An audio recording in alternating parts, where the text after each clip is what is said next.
This is sacred. We are sacred. You are sacred. I am sacred. This is sacred. We are sacred. You are sacred. I am sacred. This is sacred. We are sacred. You are sacred. I am sacred. This is holy. We are holy. You are holy. I am holy. This is sacred. We are sacred. You are sacred. I am sacred.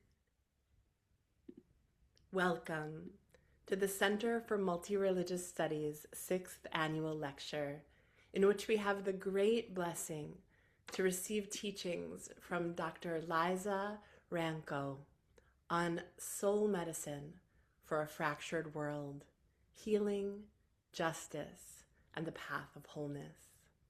I am Teama Shear, and I'm delighted to serve as Associate Director of Starr King's Center for Multi-Religious Studies, which is a premier hub for the academic and vocational exploration of multi-religious identity and practice.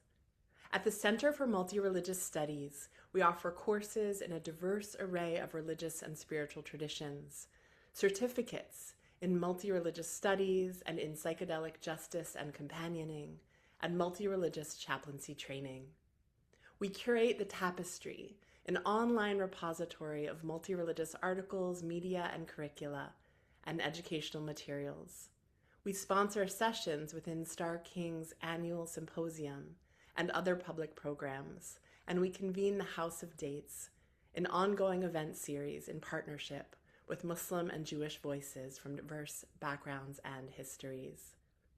In our time today, Dr. Rankow will explore with us how we can best meet times of devastating upheaval, how we can live with purpose and meaning, not just in spite of the rising tide of calamities around us, but as our response to them. Together, we'll explore practical wisdom for finding strength and guidance, drawn from Dr. Rankow's new book, Soul Medicine for a Fractured World, Healing, Justice, and the Path of Wholeness, as she invites us to discover how we are woven together with generations past and future, as well as with one another, with Earth, and with every expression of life. We'll begin with teachings from Dr. Liza. We'll continue with conversation between Dr. Liza and I, and we'll follow with time from questions from you who are listening live. Please feel welcome to direct your questions for Dr. Liza into the chat using the Q&A feature, and I'll be delighted to share them with her when it's time. It's my honor now to welcome here Dr. Liza Rankow. Thank you so much for that beautiful, beautiful welcome, and for the honor of being present with you and with everyone. I know that the format doesn't allow me to see those who are here with us in the Zoomverse, but I welcome each and every one of you, and I'm so grateful that you're here with us today. Yes. And before you open us with prayer, I want to just share a little bit about your journey so folks have background context. Dr. Liza Rankow is an interfaith minister, educator, activist, and author, and taught at Starr King for over a decade, a time ago. Her life work centers the deep healing that is essential to personal and to social transformation. Dr. Liza is the founder and former executive director of One Life Institute, which for almost 20 years nurtured the well-being of frontline changemakers. She's been a spiritual counselor and teacher for more than 3 decades, working with individual clients, facilitating healing retreats, and offering classes and workshops in a variety of community and academic settings. Dr. Liza is the producer and co-editor of the Living Wisdom of Howard Thurman audio collection. Her new book, which we'll be hearing a lot about and from today, is Soul Medicine for a Fractured World: Healing, Justice, and the Path of Wholeness. You can find more about her work at her website, lizarankow.org, and I'll also be putting that in the chat for folks to have that. Dr. Liza, welcome. It's such a gift to be with you, and I hope that you'll open us with a little bit of practice. I would love to. And since you mentioned the chat, though, and maybe it's just me, but I don't seem to have access to any chat other than the hosts and panelists. And I wonder if we can allow everybody to access the chat. What a great note. I will work on that behind the scenes. Thank you.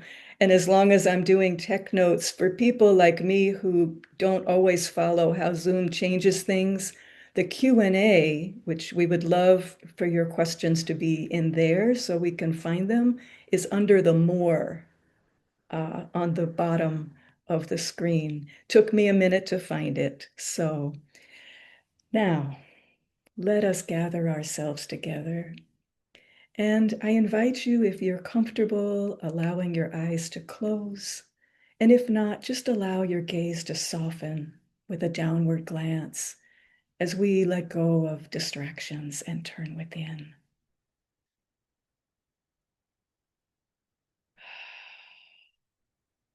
And begin by just becoming aware of your breath,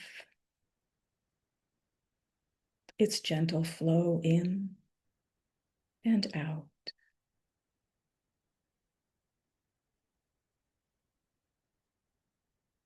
And as you observe your breath, you may notice it begin to deepen, perhaps to become slower and fuller.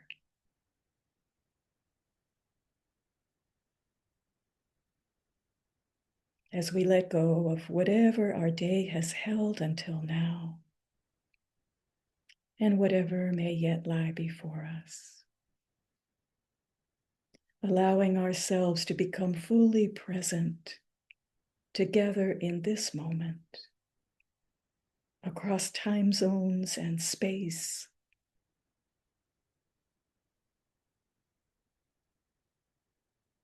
And I'm going to invite us to take 3 very particular breaths together. On the first breath, I invite you to breathe in whatever you need to be fully present here for our time together today, whatever qualities of the Spirit. It may be focus, peace, groundedness, wholeness, harmony, whatever it is that you need. Breathe it in on the in-breath, and as you exhale, allow it to be poured from the crown of your head, through your body temple, and out to the soles of your feet and the tips of your fingers, just saturating yourself with those qualities.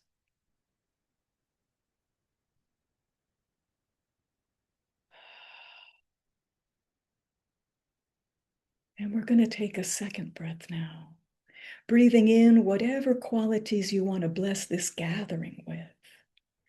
Blessing all those who are present here now and those who may watch it later. Breathing in the qualities that you want to send out to our collective gathering. And on the exhale, send those forth as a blessing, joining us all together.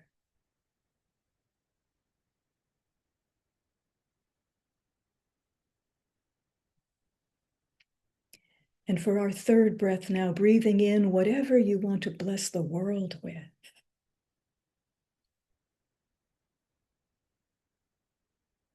And on the exhale, send those qualities out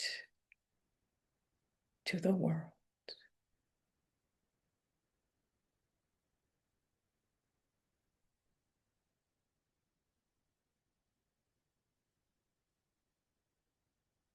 And I invite you to bring your attention back to yourself once more and to the gentle flow of your breath.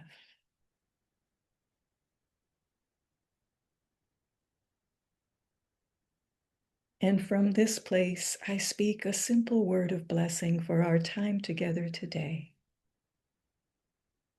dedicating this session to the healing, the awakening, and the liberation of all beings for the highest good of all life forms and of our sacred earth. We ask that whatever needs to unfold, whatever needs to be received, it is done in sacredness. Ashe.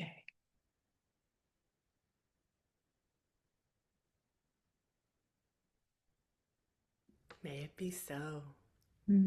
Thank you. And I see we have the chat available to everyone. So before I begin my prepared remarks, you are welcome, friends, to greet one another, to put in the chat where you are. And then, Taya, is it anything else in the preamble, or are we ready to roll? We're ready for you to guide us in. Beautiful. Thank you so much. So as you've heard, I'm going to begin with some prepared remarks, and these are mostly drawn from my book, kind of a remix and a few new bits and pieces to weave it together, really to set the foundation for our time together today. And then we'll follow that with discussion to unpack, unpack more of the conversation of the message of the book and what your questions and thoughts might be. So I'm going to open with a writing from Dr. Howard Thurman. This is his short meditation called The Growing Edge, and it is the epigraph for my book. Thurman writes, "All around us, worlds are dying and new worlds are being born. All around us, life is dying and life is being born. The fruit ripens on the tree. The roots are silently at work in the darkness of the earth, against a time when there shall be new leaves, fresh blossoms, green fruit. Such is the growing edge. It is the extra breath from the exhausted lung, the one more thing to try when all else has failed. The upward reach of life when weariness closes in upon all endeavor.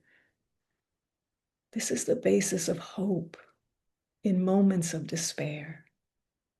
The incentive to carry on when times are out of joint and people have lost their reason.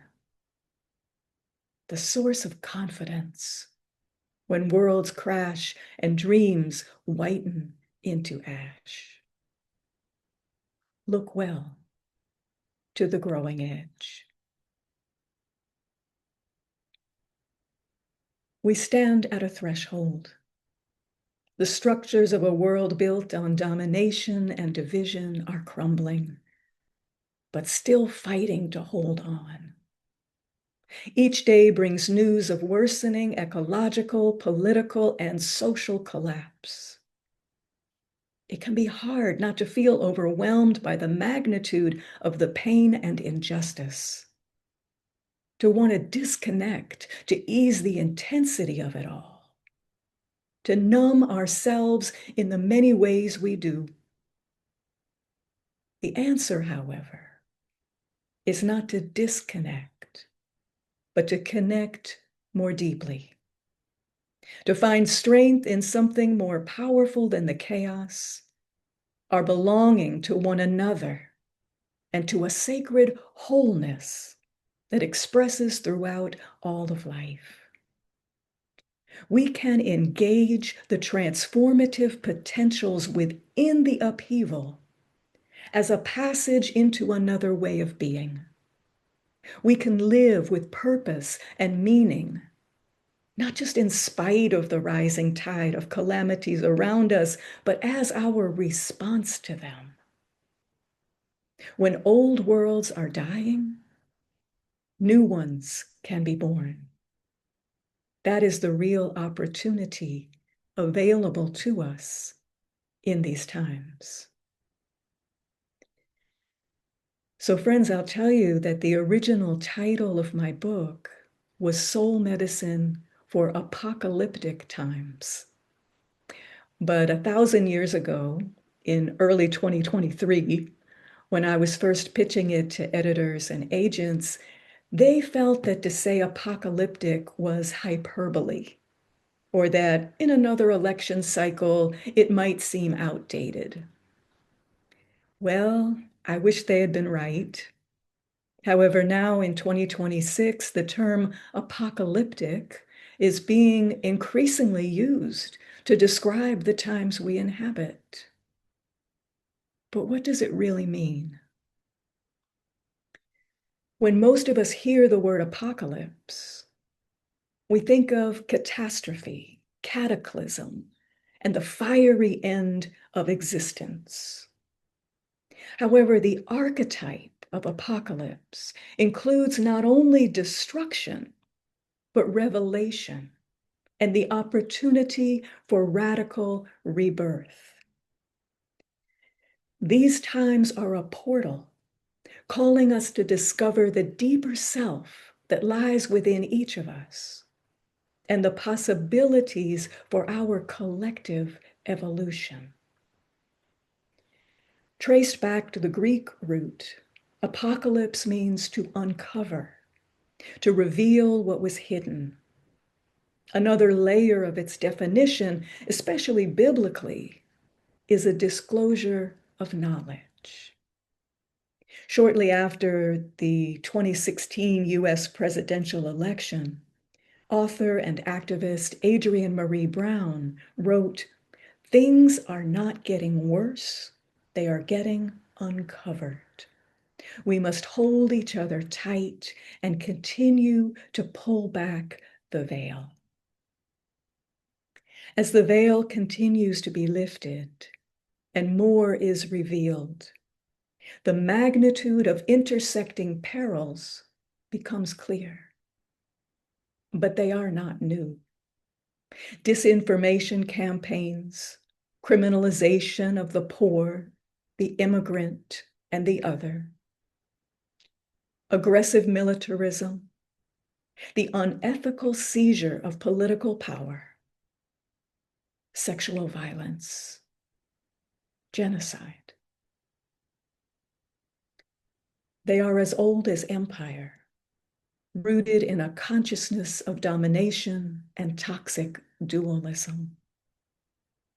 They reflect deep maladies within the soul of humanity, crises of meaning and maturity, and an amnesia about our inherent interdependence. There's a second, lesser-known Greek word, often paired with apocalypse, apokatastasis. It means restoration to an original wholeness. Mythologist Michael Meade describes the archetype of apocalypse and apokatastasis, destruction and renewal, as the collective rite of passage humanity now faces. Meade has spent a lifetime studying the traditional stories of peoples the world over and applying the wisdom of those stories to the issues of contemporary life and society. He explains that apocalyptic energies surface when an era is coming to an end and the previous worldview no longer holds people together.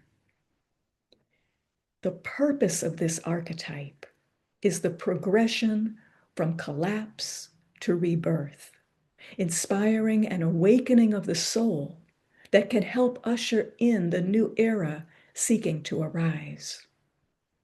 Indeed, further exploring the meaning of apocalypse suggests that the end of the world it refers to is better understood as the end of an age. Given that we have been in an age rife with the structural, systemic, and political violences that Professor Bell Hooks persistently named as imperialist, white supremacist, capitalist patriarchy, that may not be such a bad thing. Nevertheless, empires don't die easy. They don't go down without a fight and many painful casualties along the way. It could be that much of what we are witnessing now, including the horrific escalation of violence and repression, is because the structures of domination and the consciousness that sustains them are fighting for their lives, fighting to retain power. And they are fighting so hard precisely because they sense the turning tide. At least that is my hope. Meanwhile, in the midst of apocalypse, in the midst of so much suffering and destruction, how are we called to live? How do we hospice the dying world while simultaneously midwifing the emerging one? How do we feel the very real desolation and not be consumed by it? And how do we give ourselves as agents of transformation in the alchemy of these times? This is not a casual time for an earthly sojourn. It's not an accidental time to be alive on the planet. And I believe that if you are here in this season, if you are alive now, you are here with purpose. That there is a contribution, there is a sacred gift within you that called you into this time. You see, we are not helpless bystanders at the mercy of apocalyptic changes. We have a role in the transformation. But it will depend on more than social restructuring. It will require a spiritual awakening and a return to right relationship with nature and all of life, our human and more than human kin. Without this, any progress we make toward a just and harmonious world cannot endure. We may swap for a time who is on top and who is on bottom of the social power structure. But unless our consciousness is changed, we will revert back to the patterns of domination and extraction that are rapidly leading to our demise. A social revolution alone is not enough. A spiritual revolution is also necessary. We must become the people who can sustain a reimagined society. Essential to that transformation is healing. Healing both our personal wounds and our ancestral, societal, and global ones arising from centuries of injustice. They are intimately joined, and we must attend to both. Healing, whether physical, emotional, or relational, is fundamentally about restoring wholeness. And social justice is a matter of restoring wholeness to individuals and communities where systematic and state-sanctioned harm has been done.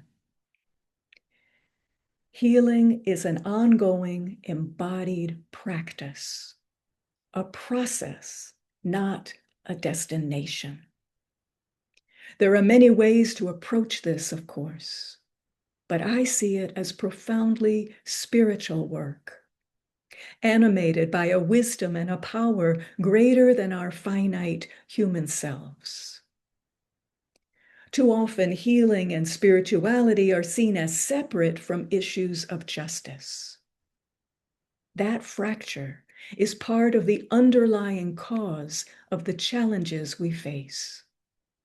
Our wholeness is found in the integration of inner and outer, personal and collective, self and planet. Only through the death of the worldview of division and domination can we birth a new reality. We must be willing to look at ourselves and our actions with honesty and humility, allowing the process to change us.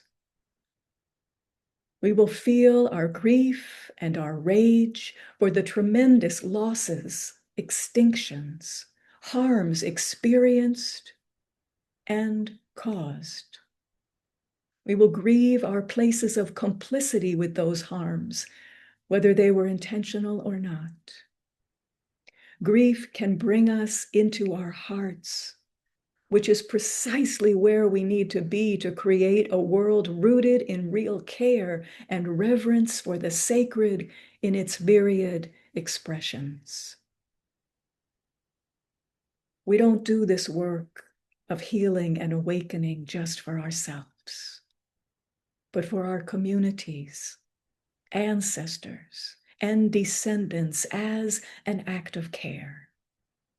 This is a collective undertaking, not an individual one.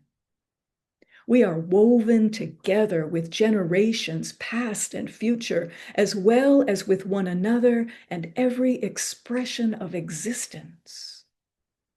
We are none of us alone. To birth a new world, to fight for it, we first have to imagine it possible. As author and innovator Sonia Renee Taylor notes, the first practice of liberation is to think something new.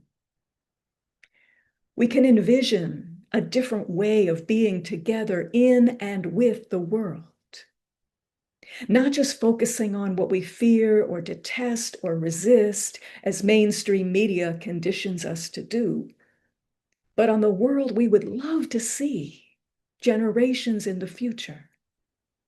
With every choice and act, we are seeding that future. What worlds are we seeding? What would it look like to heal? What would it feel like? One of the ways empire maintains itself is by stifling our ability to dream outside the margins of its prescription. Yet it is precisely that capacity that ignites change. A world without fossil fuels, a world without corporations, a world without prisons or police, a world without borders, a world without money, a world without enemies, weapons, or domination. Each of these is possible. When the extent of our innovation is how to modify inherently evil and abusive systems, something has been taken from us by intention. But we can get it back. By upending what have been considered the givens of society, an array of alternatives becomes available. The great warrior poet Audre Lorde cautioned that the master's tools will never dismantle the master's house. They may allow us temporarily to beat him at his own game, but they will never enable us to bring about genuine change. She went on to say, In a world of possibility for us all, our personal visions help lay the groundwork for political action. Dreaming about what might lie on the other side of apocalypse widens the threshold of possibility. Nature teaches us that the death of what has been creates space for something new to arise. But it's a gradual unfolding. Just as we can't hasten the arrival of a butterfly by ripping open the cocoon, we can't leapfrog over the process of dying to get to rebirth.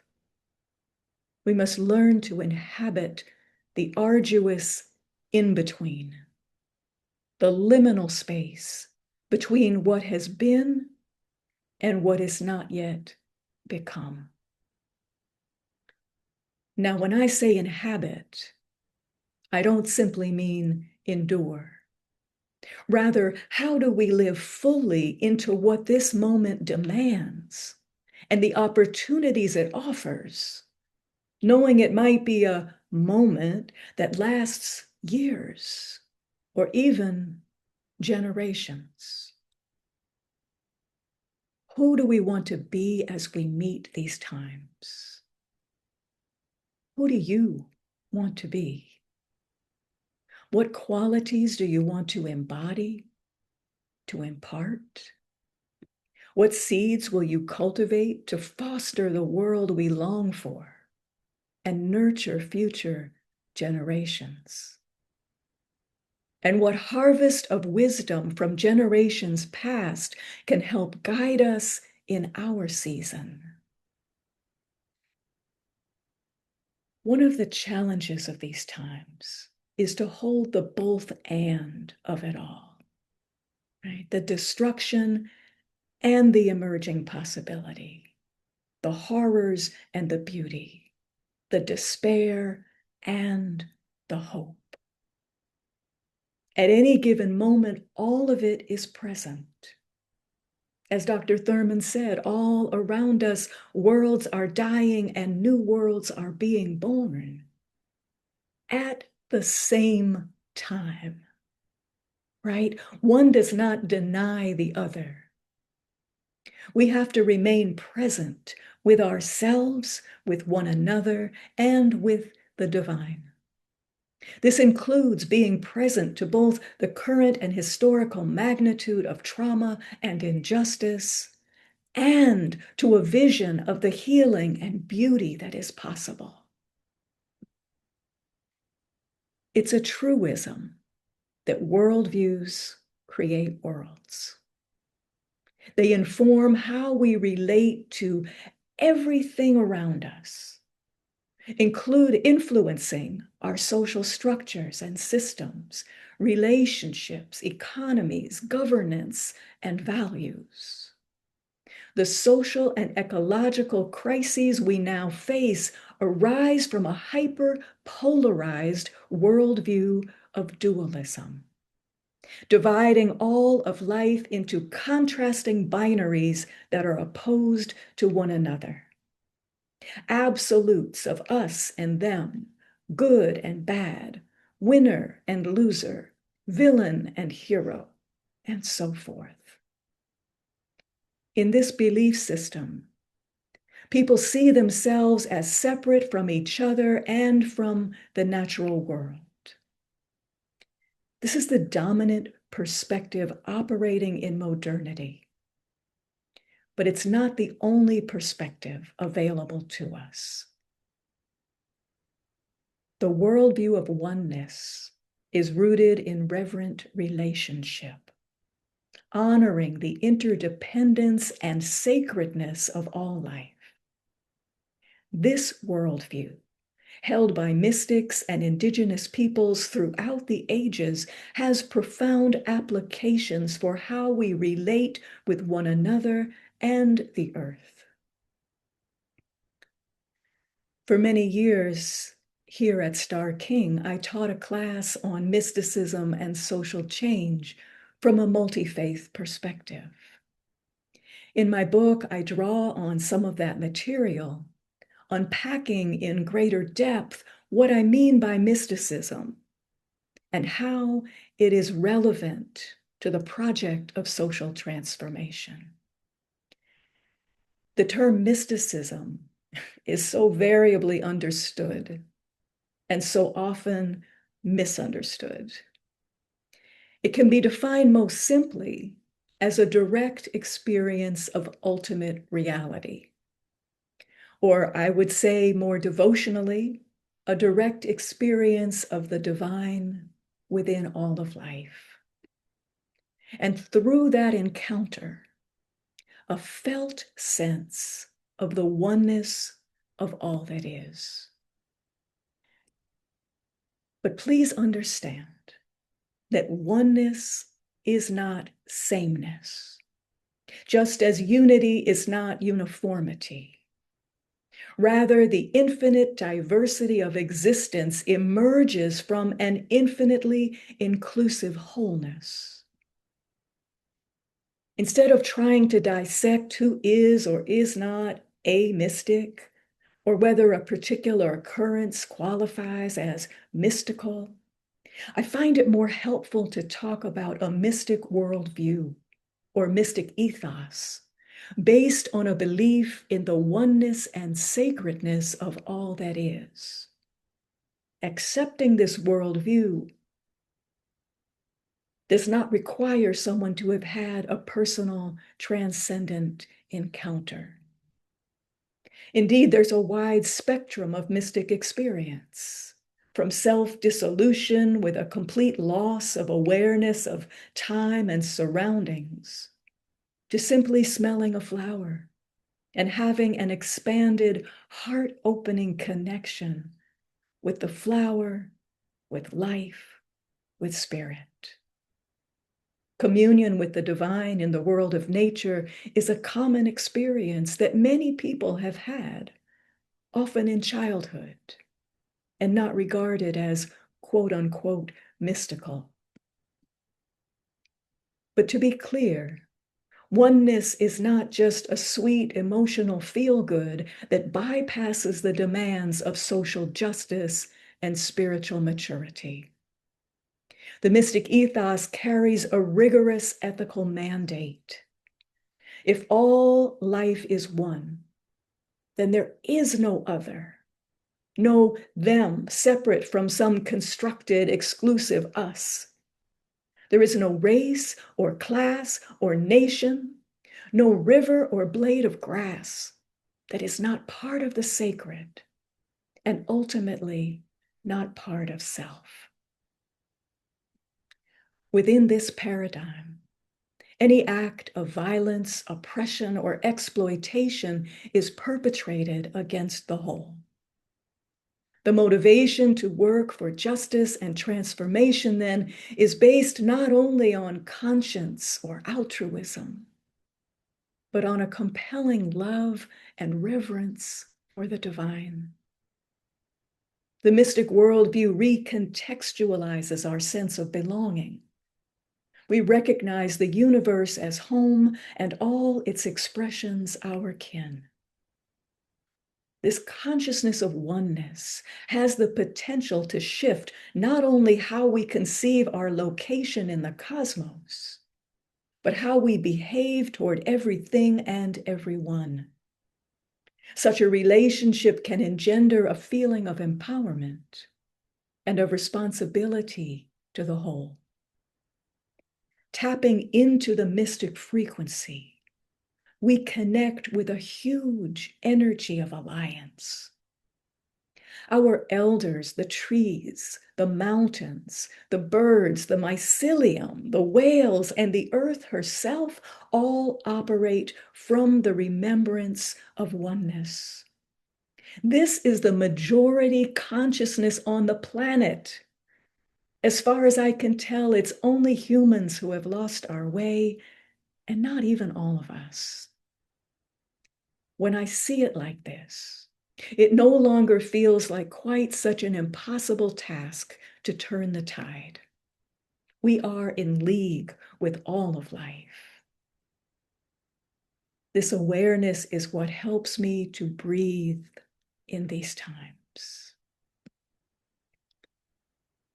So as we begin to move toward the conclusion of these remarks and into our discussion, I want to circle back to a question I asked earlier. How do we live into this crucible of the in-between? I suggest that what's called for is not trying to get back to what has been, as many people seem to think, but gathering up the wisdom of the past and walking forward through the mystery into a new manner of being. Nature's own cycles show us the way, turning that which has died or needs to into the compost that nourishes emerging life. There is a transformative power available in the midst of apocalypse. It's right that we are here. It's painful and terrifying and achingly hard. However, in this place is our hope. In it is the pivot point toward greater possibility if we navigate it wisely. The question, as I have come to understand it, is whether we will be collaborators with the transformation or casualties of the collapse. As spiritual leaders, as human beings in community, we have a responsibility and an ability to respond. We have agency. You know, I learned so much in the process of writing this book, some of it through research, and some of it through what I can best describe as revelation, where I would be wondering about something or ask a question, and often unexpectedly, an answer or an insight would present itself. One of those was the understanding that there are some conditions that can best be addressed from within them. That we as embodied humans have a unique access to heal ancestral wounds and trespass and evolve the collective soul of humanity.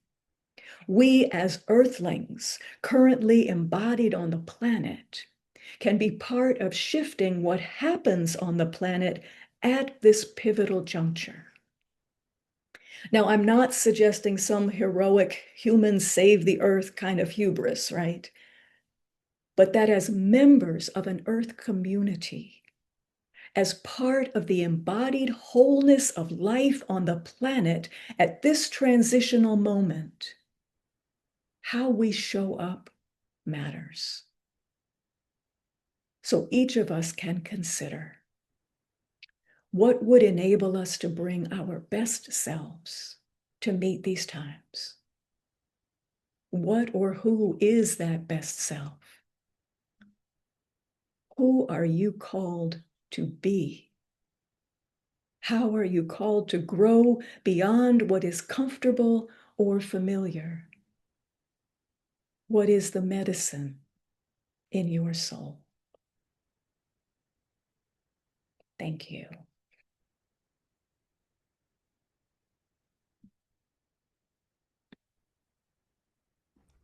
Oh my goodness. Thank you so much, Dr. Liza, for this transmission, this illumination, this inspiration, and these incredibly potent questions. You named that to birth a new world, we must first imagine it as possible. And with your words, I feel like you offered so many seeds and possible paths toward this imagining. Thank you.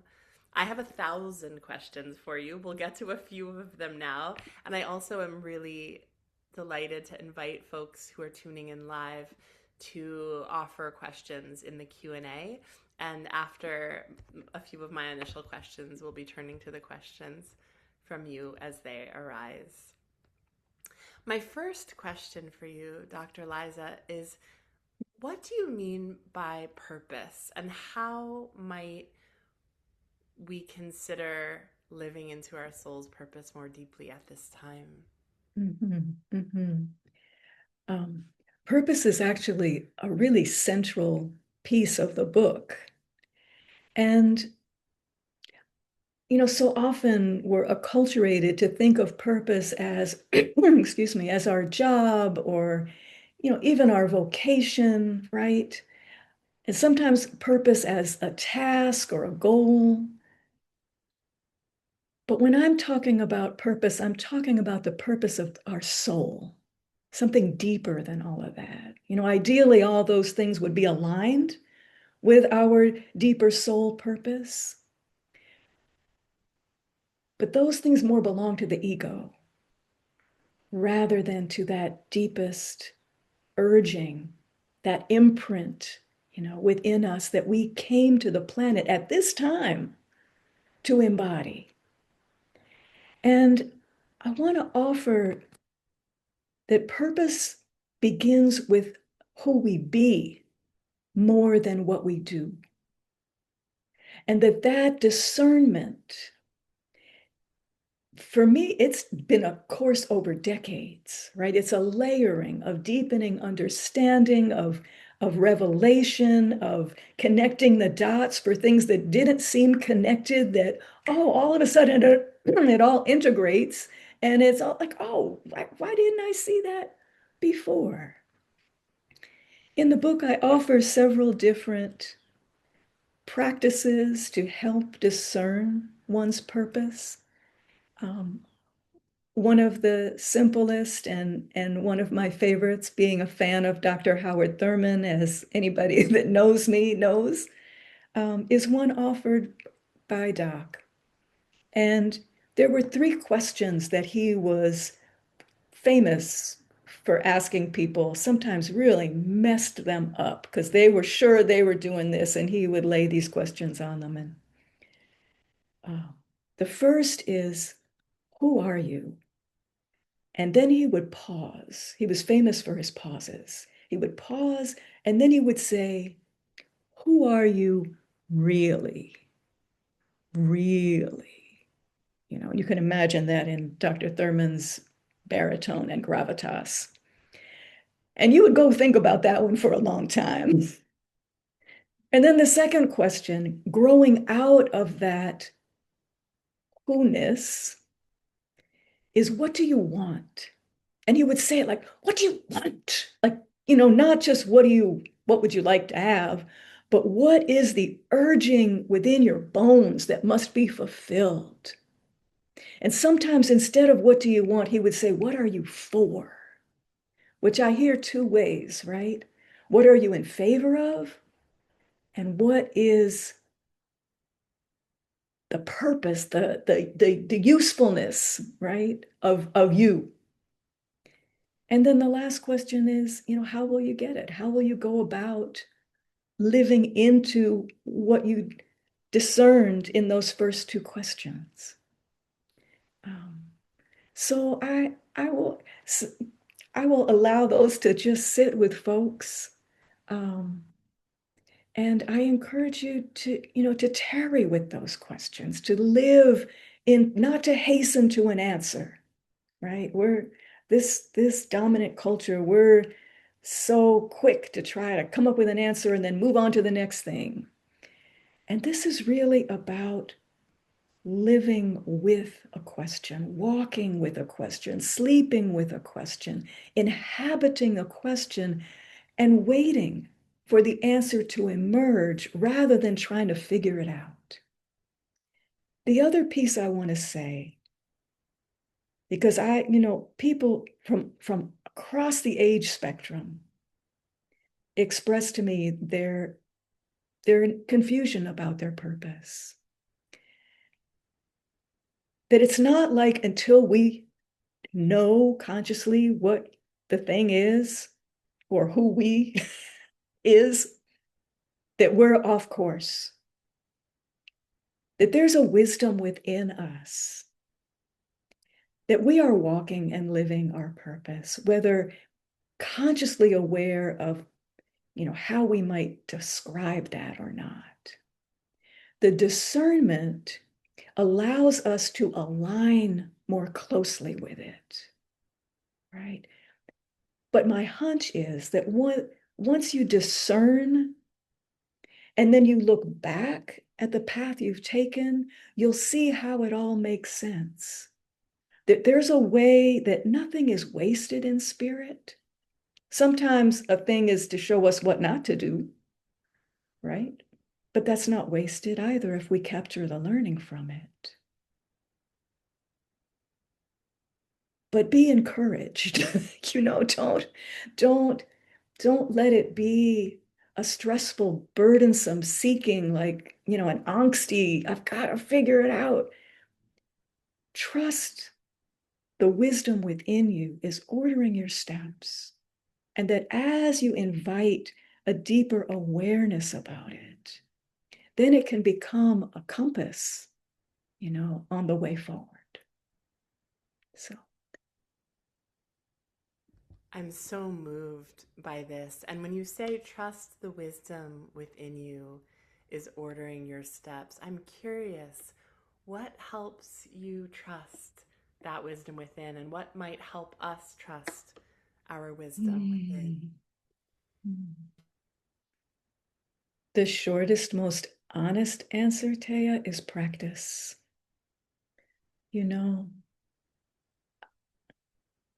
And that's, in a way, that's like the whole answer right there. And I don't just mean engaging in the spiritual practice of meditation and prayerful listening and contemplation, although, yes, all of those. But it's more practicing the trust, practicing what to me at first was, I'm just going to make believe that this is guidance, right? I would get hunches or intuitions.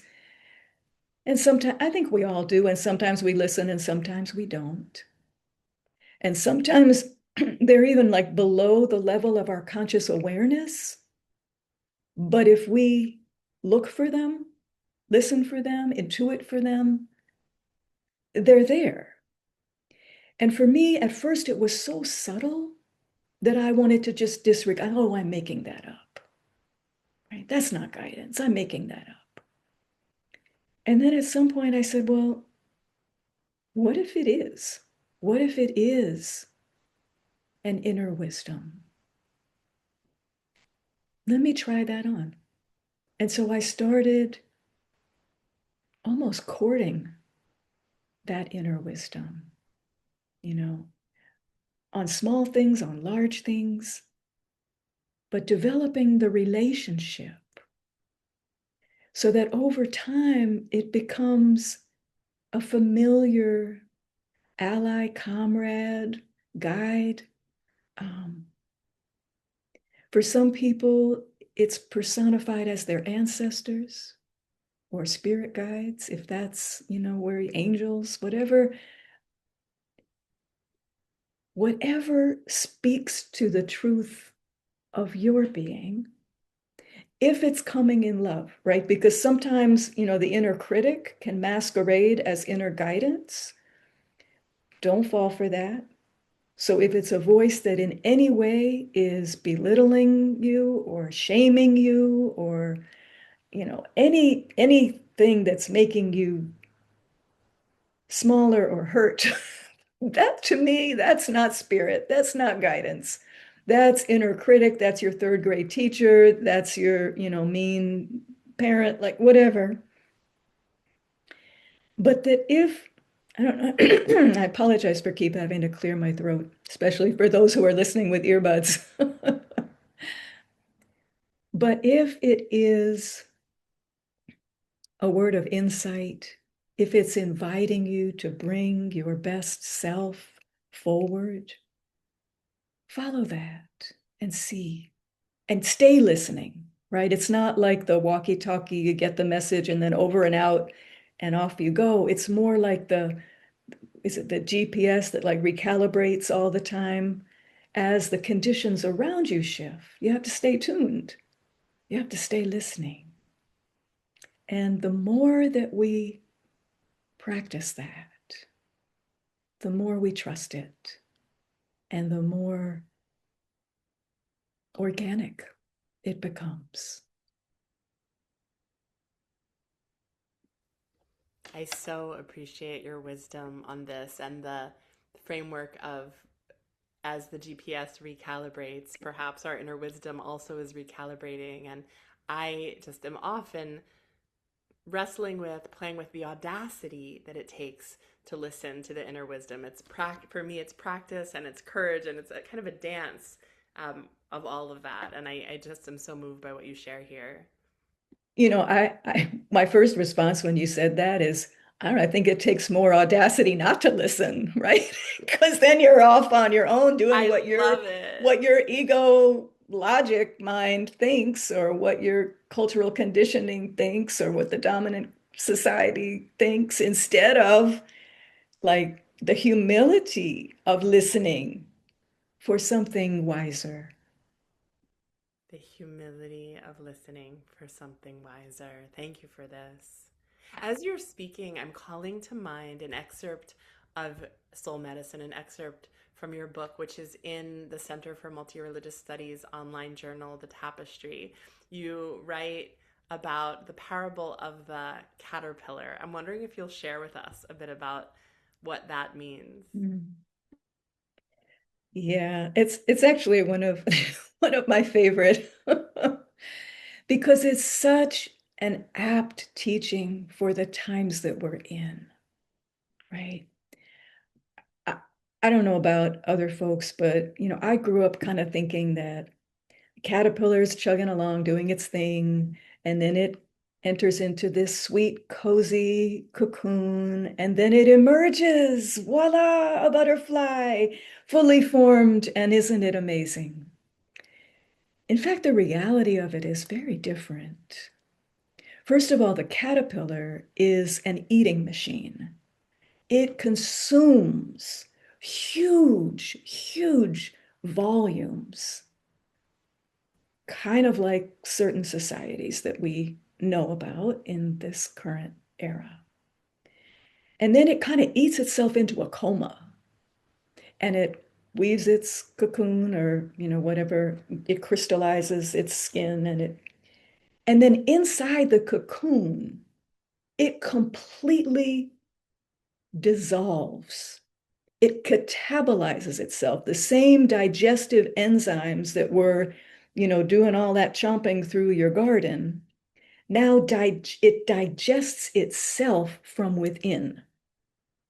So all the structures that were caterpillar become like this soup, right? This goo.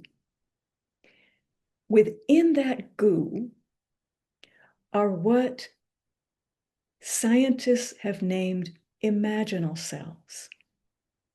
I mean, I love the poetics of that. They didn't name it that because of imagination, but there's an imago, which is like the earliest stage of an insect or something like that. But look at the beauty of that as a metaphor, the imaginal cells or the imaginal discs. And they are what carry the pattern for butterfly. And at first, they're destroyed by the immune system of the caterpillar as other.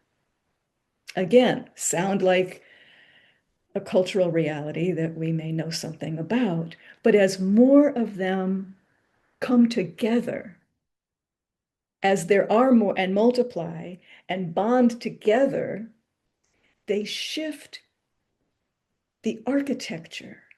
They shift the definition of self within the goo from caterpillar to butterfly. I tell the story in the book about visiting a life and science museum, God, 30 years ago now, but it's stayed fresh with me all this time. And it was an outdoor exhibit about butterflies, and there were these branches and just, 100 cocoons. So I got to watch the emergence. And contrary to my childhood imagination, they don't emerge like, here I am and fly away. First of all, it's a struggle to get out of the cocoon. And when they do, they don't look like butterflies. They are these bloated, stubby, wet critters with little tiny wings, and they have to pump the fluid in their bodies into the vein structure of their wings in order to grow their, like they grew wings before my eyes. But it is hard work. And in a way, that was like a second metamorphosis, right? So the first transformation that happens in the cocoon, and then this second transformation before it could come into its fullness and fly. It helps me and gives me courage in thinking about our world today. Because we are in the goo, boy howdy, we are in some goo. And yet we're finding the other imaginal cells. And at first, some are being destroyed by the empire because we don't look or feel like empire. We're other. But as more of us come together, it shifts the balance. It shifts the definition of the collective, right? And it allows us to continue to grow and to transform into something. And here's two other things about this. One is in true transformation, it is no longer recognizable as what it was before. You can't look at a butterfly. It doesn't look like a caterpillar with wings. It looks like a different creature. And the other is you can't go back to what it was. So, I talked about that in my remarks, right? That without a transformative, you know, shift in consciousness, in spirit, as well as the structures, we'll just keep reverting back.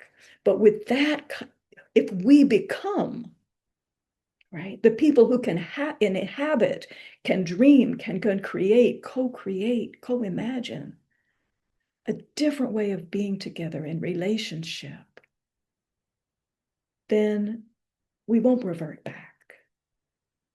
So I at least love. that's the prayer. That's what inspirational teachings are, to give us hope. May it be so that this comes to be. And as I listen to you, I I imagine that a question arises: what helps us become those people? And again, I imagine your response: practice. It may be a wider, deeper response, but I'm imagining practice. Well, and intention, right? And a lot of listening and willingness. But I think intention and willingness would be first cause, you know? Yeah. So beautiful, intention and willingness. As you spoke, they grew wings before my eyes. I thought and felt the ways that we're all growing wings before each other's eyes all the Mm. time, and the blessing it is to be in that tenderness of perceiving. One thing that I want to ask into, because here at the Center for Multi-Religious Studies and here at Starr King with our deep focus on educating to counter oppression, I'm hoping you'll speak more into what it means to be a mystic activist, or what mystic activism Mm. means to you. Yeah, yeah. That's a term that arose in me during my doctoral work in the late 90s as kind of a shorthand to talk about the folks who embody a deep spirituality, a worldview of oneness, and a commitment to a just and loving world. And just like I said when I was defining, like, a mystic is less helpful to me than a mystic worldview or ethos.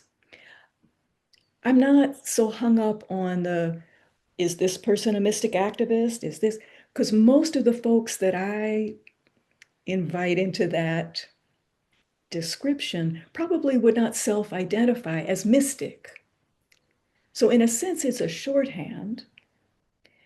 But the distinction between just like faith-based activism is that worldview of oneness and is that reverence for the divine in all of life, right?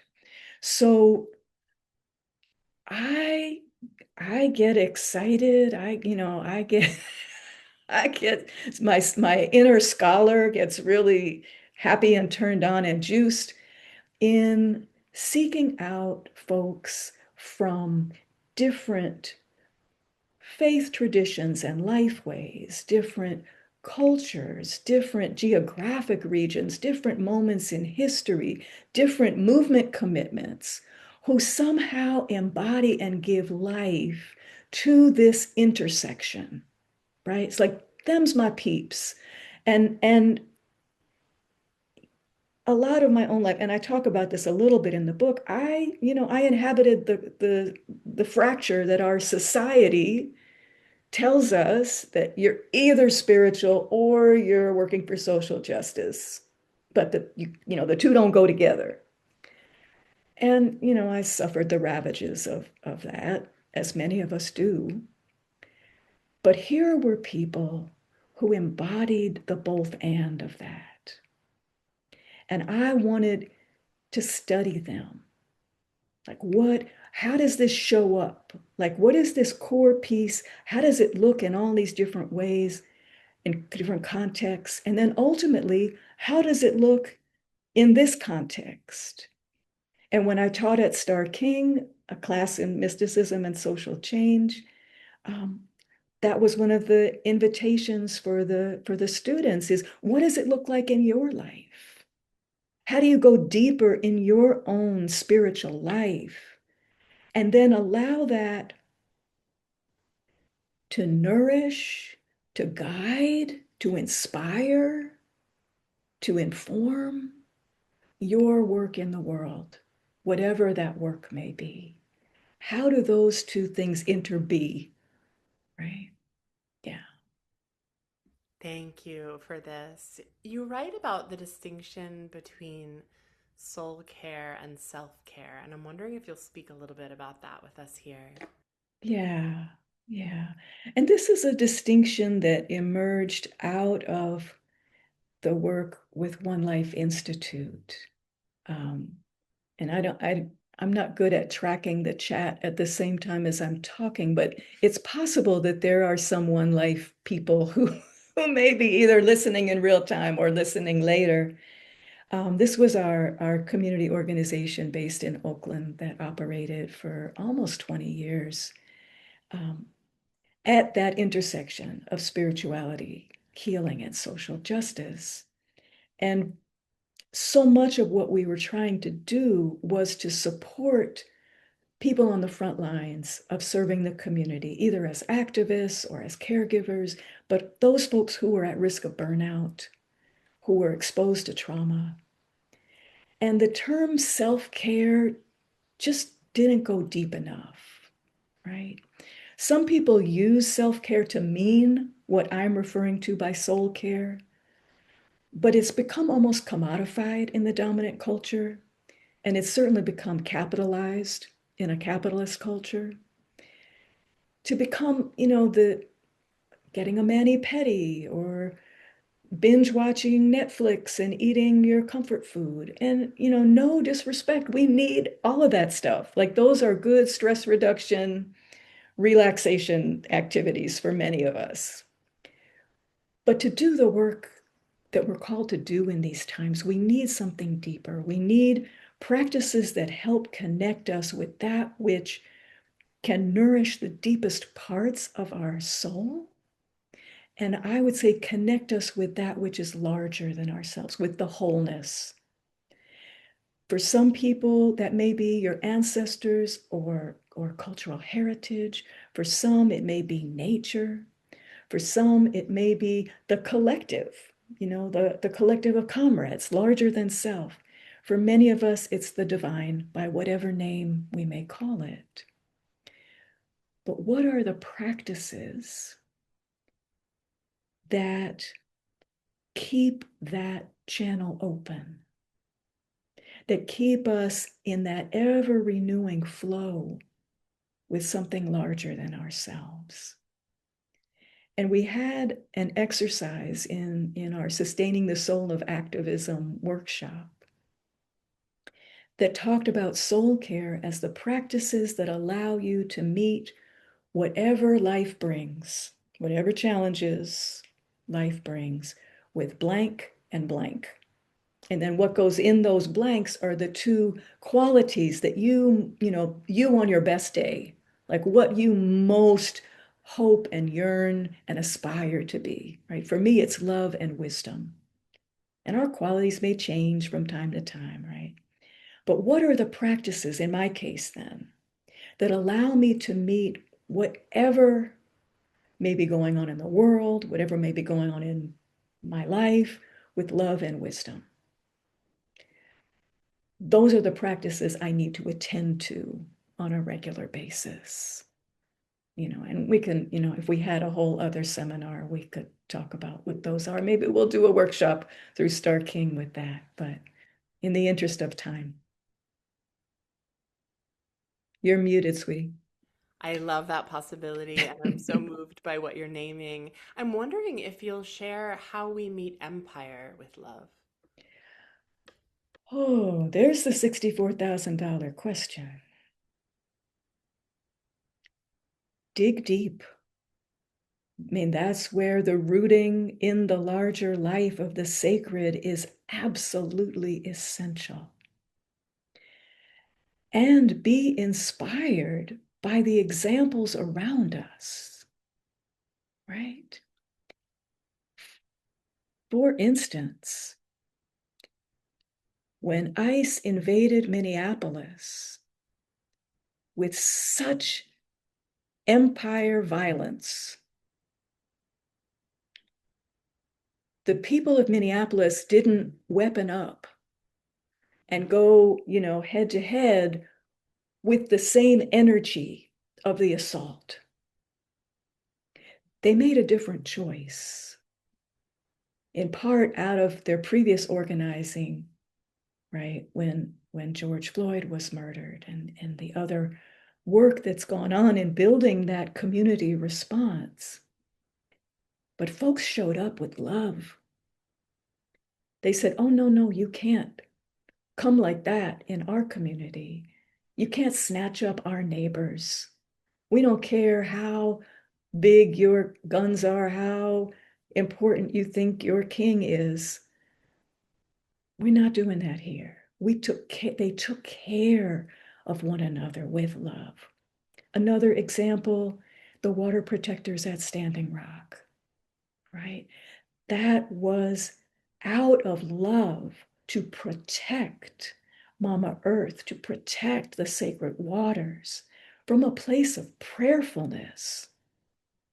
So those examples, right? I'm of an age where the Southern Freedom Movement, which is often called the Civil Rights Movement, but folks would gather in the churches and pray and sing and amp up their love force, right? And then take to the streets to face, the dogs and the water cannons and all of that. Yeah. Thank you so much for this. Everything you've shared has just been a blessing, a prescription, medicine, and just so grateful. If there are any last questions that folks want to place in the chat, feel welcome. Momentarily, Dr. Liza, I'll invite you as we move toward our landing to close us with any words of encouragement or any kind of completion transmissions, as well as a practice of prayer. Okay. Okay.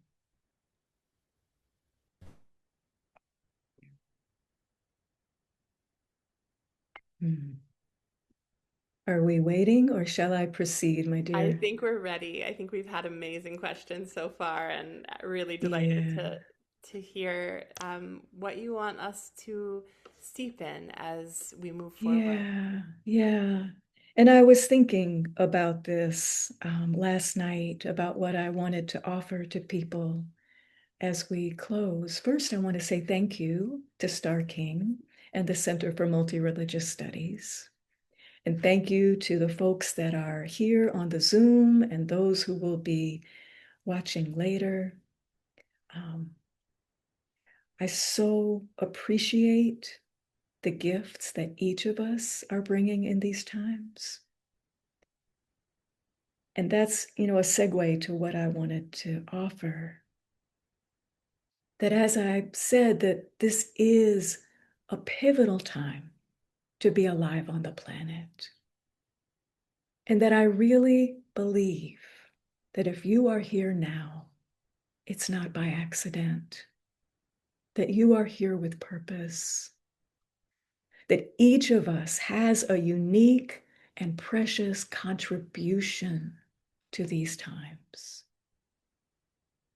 And especially in a culture that valorizes the singular hero, we can get so tangled up in feeling like nothing we do is enough, right? And I will confess that this is something that I wrestle with a lot. But the truth is, nothing that any of us does can ever be enough by definition.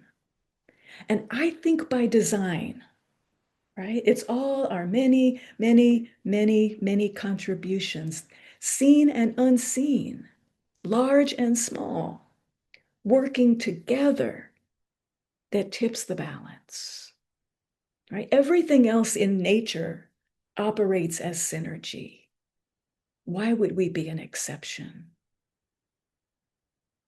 And Taya, you asked how I sustain, how I keep faith or whatnot. And nature is my most profound teacher, my comforter, my mama. So when I'm seeking an answer, I go sit in my garden or I take a walk. So what I'm sharing with you is from the garden, okay?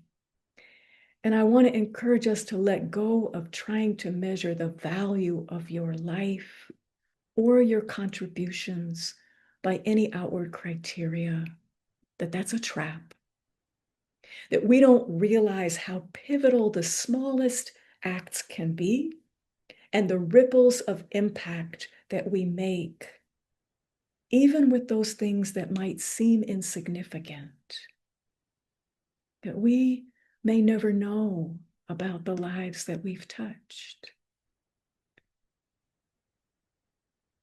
And I really believe, and my experience, I've witnessed this enough to have faith in it, that if you live with the intention and the commitment of being a beneficial presence, of having a beneficial impact in the world, trust that life will not waste your willingness. Okay.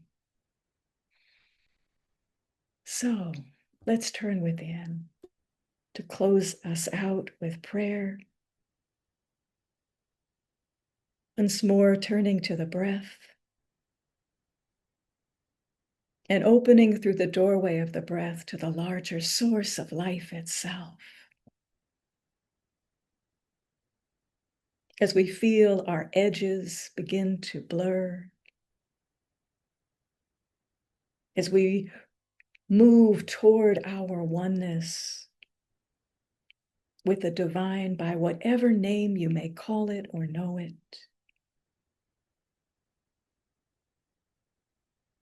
that sacred breath that breathes itself as all of life.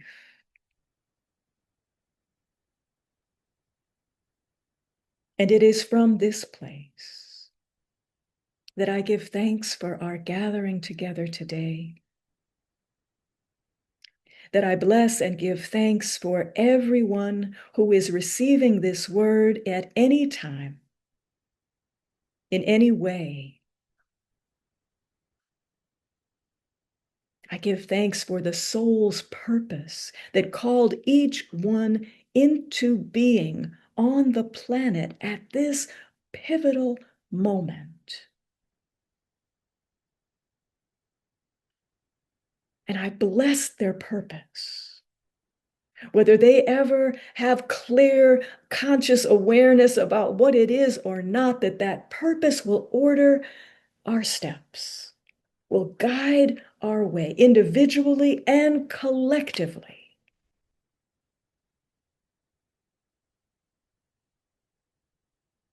for the highest good,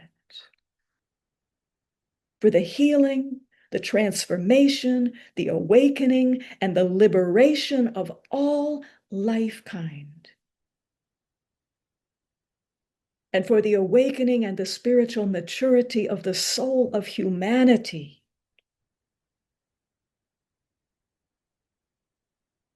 That we may remember our oneness with all of life, with one another, with earth, with the ancestors and the yet to be born generations, with the infinite stars and galaxies, that we may show up worthy of what all that means.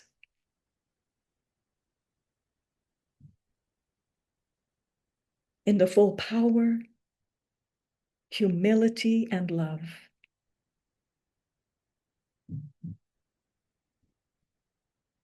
May this gathering be consecrated to the fulfillment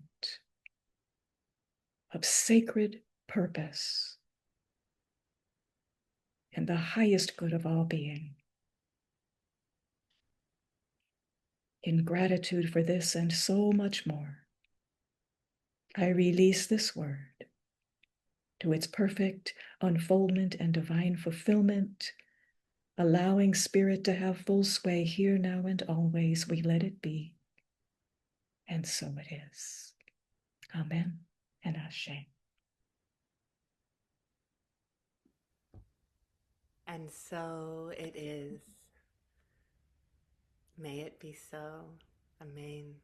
And thank you beyond, thank you beyond, thank you, Dr. Liza, for the exquisite transmission and invitation to live more fully into our purposes and into the wild potence of this time.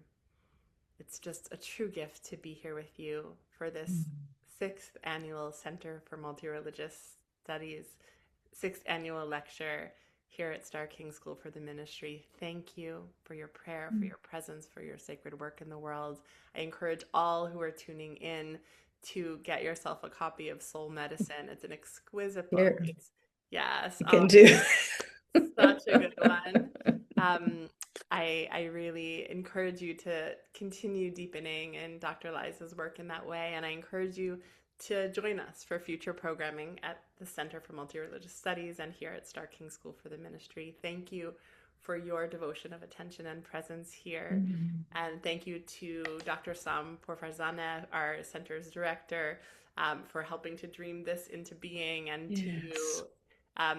with, again, infinite gratitude, Dr. Liza. Thank you all. So many blessings on your day. Thank you so much.